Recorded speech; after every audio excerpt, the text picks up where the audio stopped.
Welcome to my channel. ఈరోజు నేను ఇడ్లీ దోశలోకి ఈ చట్నీ ట్రై చేసి చూడండి. దానికి నేను కొద్దిగా పల్లీలు వేయించి పక్కన పెట్టుకున్నాను. తర్వాత ఒక కడాయిలో జీలకర్ర వేసుకొని ఎండుమిరపకాయలు, ఉల్లిపాయలు, ఒక టమోటా కట్ చేసి వేసుకున్నాను.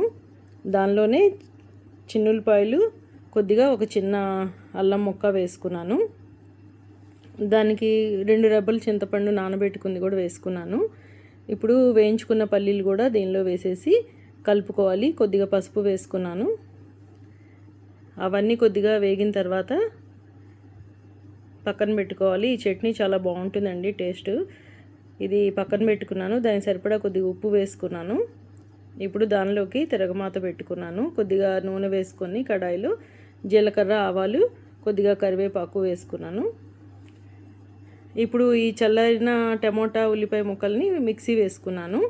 ఇది కొద్దిగా లూజుగా చేసుకుంటేనే బాగుంటుంది. వాటర్ వేసుకుంటూ చూసుకుని వాటర్ వేసుకోవాలి. ఎంత లూజుగా వస్తే అంత టేస్ట్ బాగుంటుందండి. ఒకసారి ఈ చట్నీ ట్రై చేసి చూడండి.